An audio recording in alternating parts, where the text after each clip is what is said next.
आणि त्या समस्यावर मार्ग कसा काढायचा आणि ते सभागृहात प्रश्न मांडायचे कसे आणि आपल्या लोकांचा विकास करायचा कसा यासाठी राष्ट्रवादीची पूर्ण टीम आज जवळजवळ 2-2.5 महिने या मतदारसंघात दौरा करत आहे।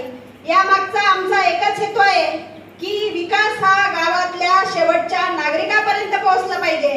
आताच आमच्या भाऊंनी सांगितलं राष्ट्रवादीची तोप, पण मी सांगते ही तोपच आहे।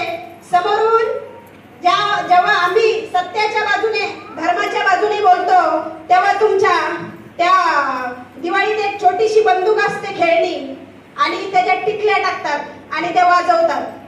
आम्ही इकडून तोप वाजवतोय आणि ते कुठेतरी कमेंट करणार, कुठेतरी काहीतरी टाकणार आणि तिथं ते टिकल्या वाजवायचं काम सध्या मतदारसंघात चालू आहे। जेव्हा मी पक्ष सोडला तेव्हा काहींना असं वाटलं होतं आमच्यासाठी आता रान मोकळं झालं। लक्षात ठेवा, रान मोकळं होणार नाहीये, कारण या वाघिणीने गुहा सोडलेली नाहीये आणि जंगल पण सोडून गेलेली नाहीये।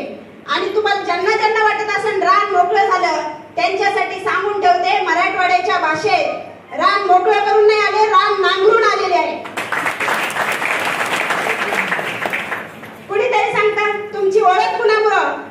मी त्या दिवशी भरतबाईंना सांगितलं थोर समाज सुधारक राष्ट्रसंत भगवान बाबा यांची मी वंशज आहे आणि मला या मतदारसंघात येऊन जवळजवळ 20 वर्ष झाले, पण मी कधीच सांगितलं नाही की मी त्यांची वंशज आहे। माझी ओळख अशा आयऱ्यापासून सुरू नाही, मी भगवान बाबाची वंशज आहे, ही माझी खऱ्या अर्थाने ओळख आहे। कुणीतरी सांगताय काय ज्याने 2 घास खायला दिले त्याच्यावर टीका करतात। अरे 20 एकर जमिनीची मी मालक आहे, लोकांना 2 घास भरवायची संस्कृती माझी आहे। कुणाच्या ताटातलं ओढून खाणं ही आमची संस्कृती नाहीये, आमच्या ताटातलं लोकांना देणं ही आमची संस्कृती आहे। आणि या मतदारसंघात मी भाऊकडे नव्हते, परंतु ज्या वेळेस भाऊंचं काम मला कळालं, एक महिला भगिनींचा मेळावा झाला सासगाव अशा ठिकाणी आणि त्या मेळाव्याला त्या हळदी कुंकाच्या कार्यक्रमाला ज्या महिला भगिनी उपस्थित होत्या, जो त्यांचा सन्मान केला जात होता, तो मी माझ्या डोळ्यांनी म्हणजे मी माझ्या महिला भगिनी त्या गेल्या होत्या त्या कार्यक्रमाला आणि त्यांनी येऊन सांगितलं ताई असा नेता या मतदारसंघात नाही, तुम्हाला जर काम करायचं असेल राजकारणात तर सन्माननीय सुधाकरजी घारे ज्या पक्षात आहेत त्या पक्षात तुम्ही प्रवेश करा। जो नेता महिला भगिनींचा सन्मान करतो, वारकऱ्यांचा सन्मान करतो, विद्यार्थ्यांचा सन्मान करतो, अशा नेत्याकडे काम नाही करायचं तर स्वतःचे घर भरणाऱ्या नेत्याकडे काम करून जर मतदारसंघाचा विकास होतो का? आम्ही विकासाला मानणारे लोक आहेत, स्वतःच्या घर भरणाऱ्याचं आम्ही काम करू शकत नाही, कारण आमच्या महाराष्ट्राचा संस्कार आहे मेल्याच्या नंतर माणूस काहीच घेऊन सोबत जात नाही, तो सोबत घेऊन जातो ते फक्त आपलं कर्म आणि चांगलं केलेलं कर्म। त्यामुळे जो चांगलं कर्म करतो आम्ही त्याची साथ नेहमीच देतो। ज्या टिकल्या वाजवतात ना त्यांनी आता लक्षात ठेवायचं ही तोफ भडकलेली आहे, तुमच्या टिकल्या कधीच गायब होत्या। सकाळीच एक जणांनी एक टिकली वाजवली, त्याची टिकली 2 मिनिटात गायब। आता येता मला एकाने विचारलं आम्ही सन्माननीय आमदार साहेबांचे कार्यकर्ते आहोत तर मग आम्ही सुधाकर घारेंना मत का द्यायचं?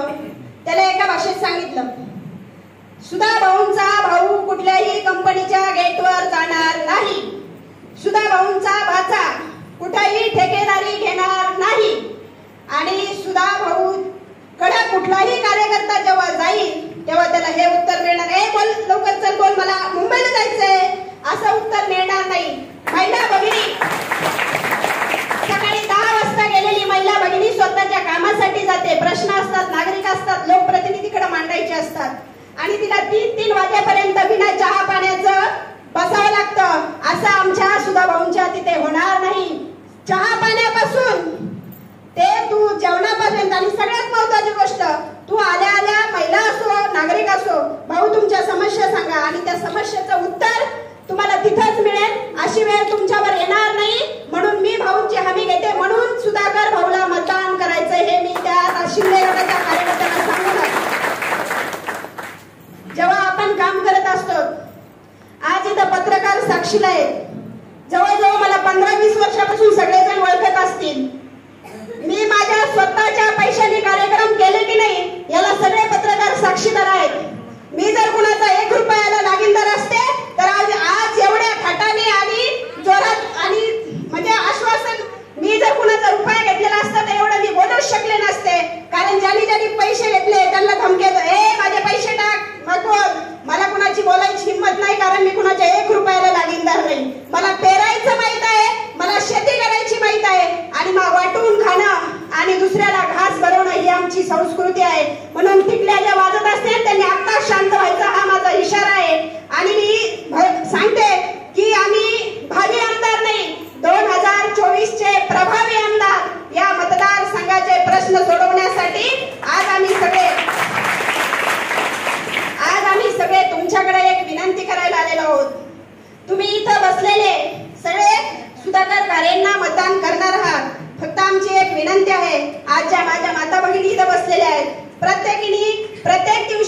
फक्त 10 महिलांना सांगायचंय की सुधा भाऊ कसे ग्रेट आहेत आणि त्यांच्यासाठी आपल्याला का मतदान करायचंय एवढं तुम्ही महिलांना सांगा.